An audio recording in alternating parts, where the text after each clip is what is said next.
First Contact and Invasion. The massive Hegemony command ship Inevitable Dominance hung in the darkness of space at the edge of Sol system, its crystalline hull refracting starlight in patterns that would have been beautiful if not for the deadly purpose behind its arrival. Supreme Commander Zeltherix stood on the observation deck, all six of his eyes narrowed as he studied the holographic representation of the third planet. Such a primitive species, he remarked to his second-in-command, Vorkal. Their technology is barely beyond combustion engines, and they've only visited their own moon. They're still fighting among themselves over resources and ideology. Vorkal's antennae twitched in agreement. The Council's assessment indicates they've advanced too quickly in the last century. The probability models show a 78.3% chance they'll become a threat to galactic stability within the next 200 cycles. Then our path is clear, Zeltherix said. Standard cleansing protocol. No communication, no warning. The hegemony has maintained peace for 50,000 years by eliminating potential threats before they mature.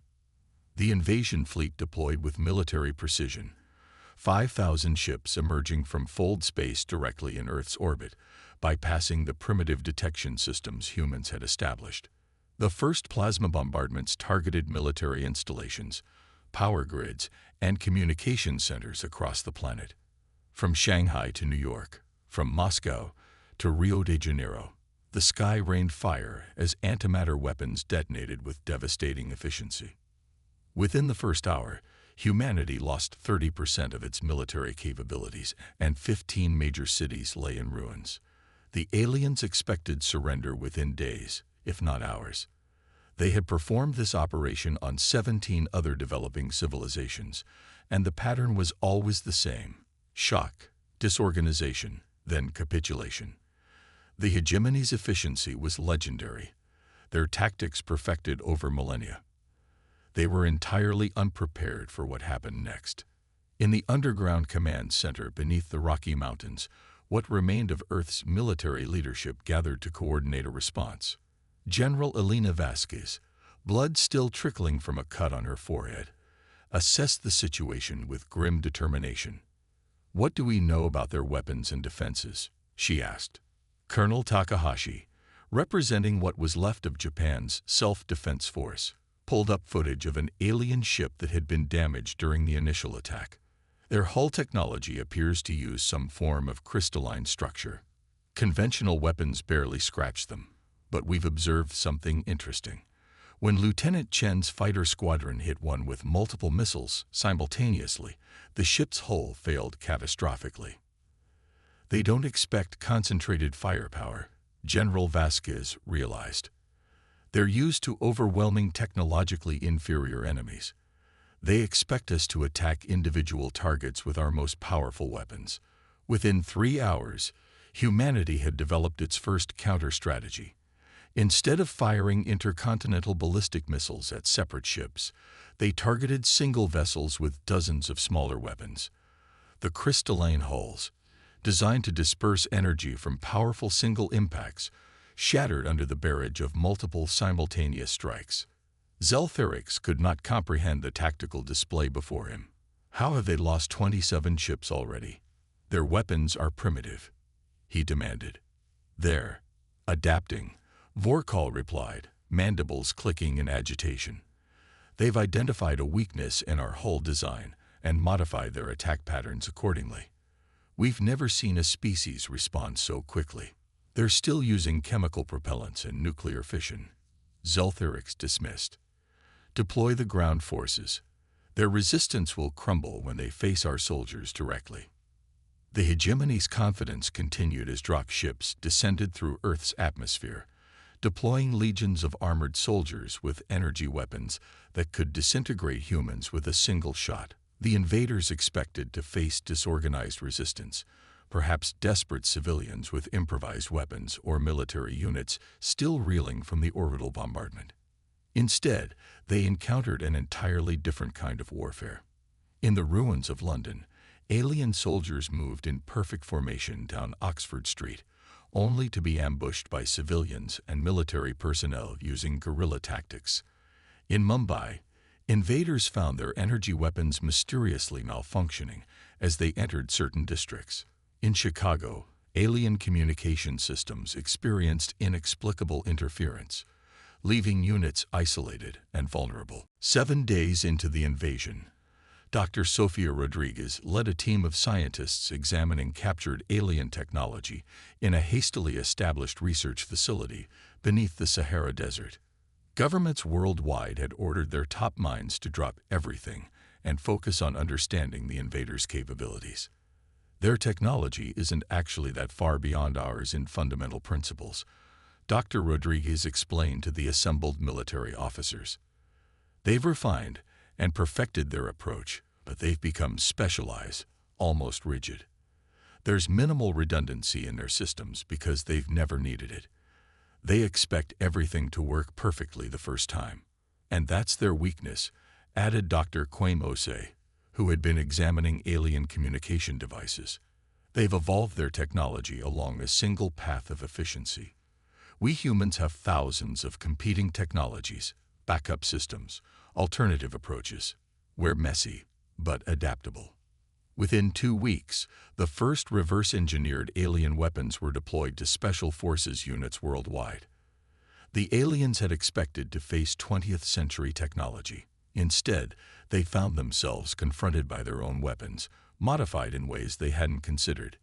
Zeltherix paced the command deck, his normally blue complexion turning pale with stress. This is unprecedented. They've already adapted our phase shifter technology and incorporated it into their primitive aircraft. How is this possible? Sir, Vorkal reported reluctantly, we're detecting unusual energy signatures from their planet. They appear to be attempting to activate their own fold space drives. Impossible. Their civilization can't possibly understand the principles of dimensional folding after only seeing our ships for a few weeks. But humanity's greatest strength had always been its diversity of thought and approaches.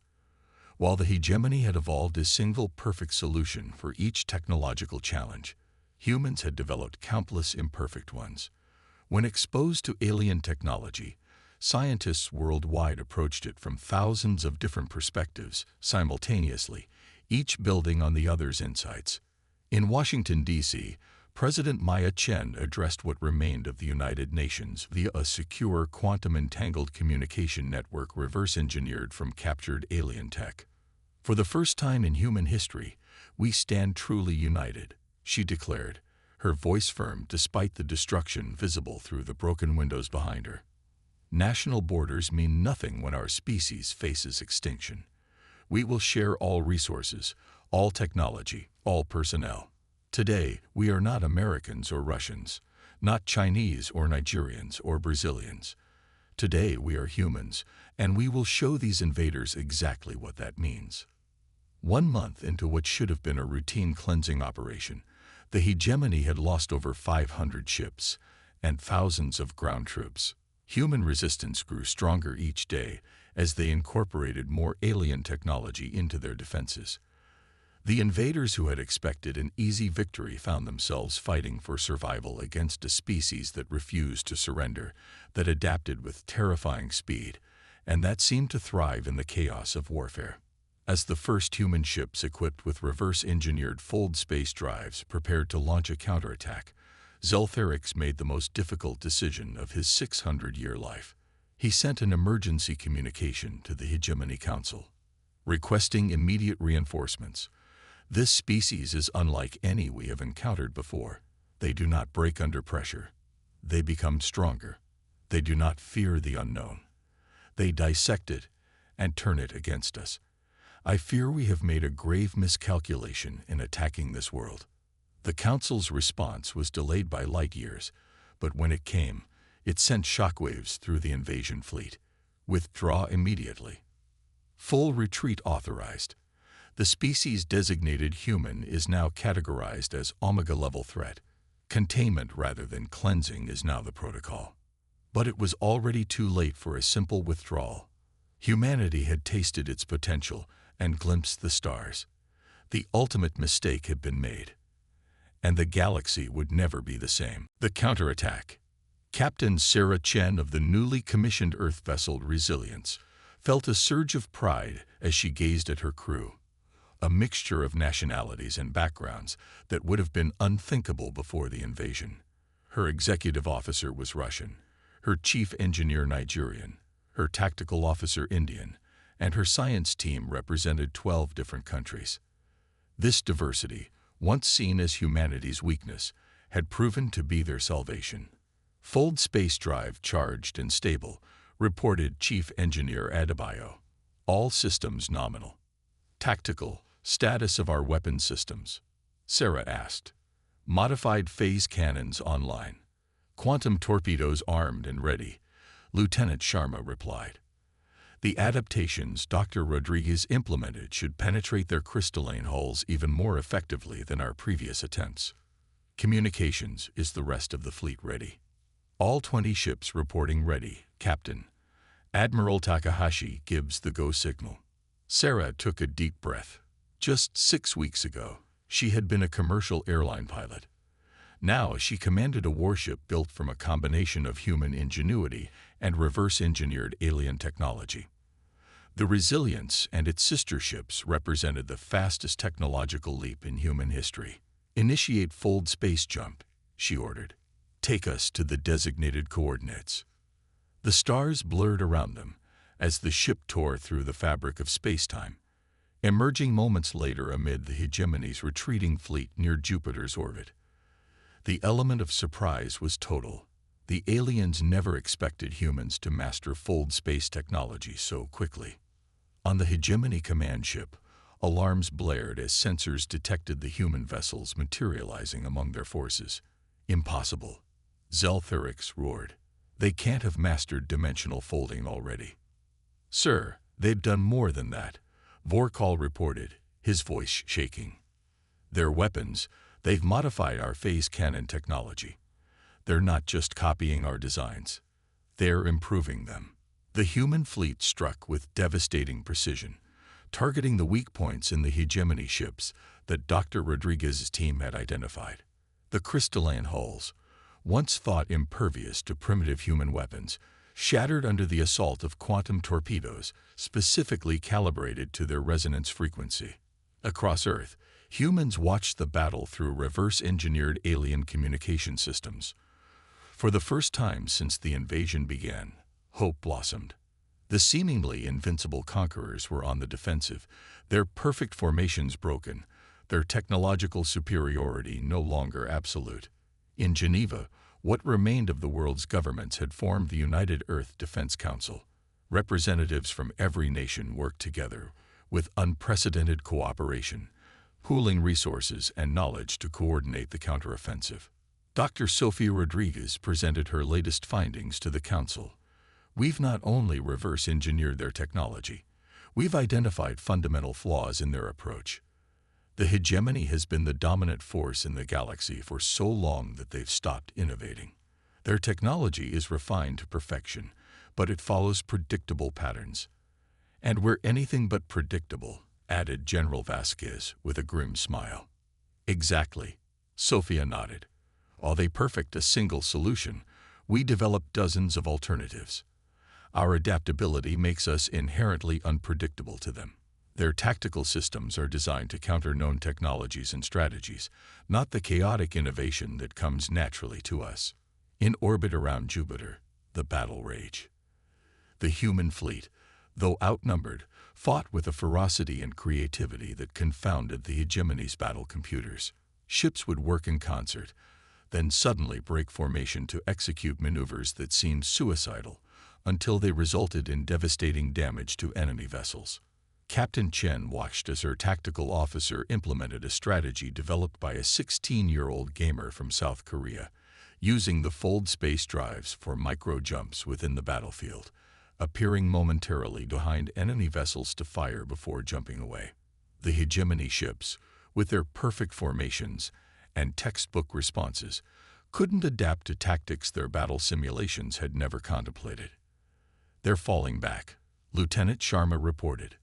"The command ship is gathering their remaining vessels for a coordinated retreat." Sarah nodded. "Let them go. We've made our point. On the inevitable dominance, Supreme Commander Zeltherix faced the most significant defeat of his career. More than half his fleet lay in ruins, destroyed by a species that had been using combustion engines and radio waves mere weeks ago.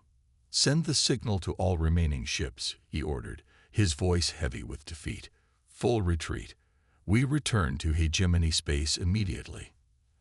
As the alien fleet disappeared into fold space, humanity celebrated its first victory. But in secure facilities around the world, scientists and military strategists knew this was just the beginning. The hegemony would return, and next time they would be prepared for humanity's unpredictability. In the aftermath of the battle, Earth accelerated its technological development at an unprecedented rate.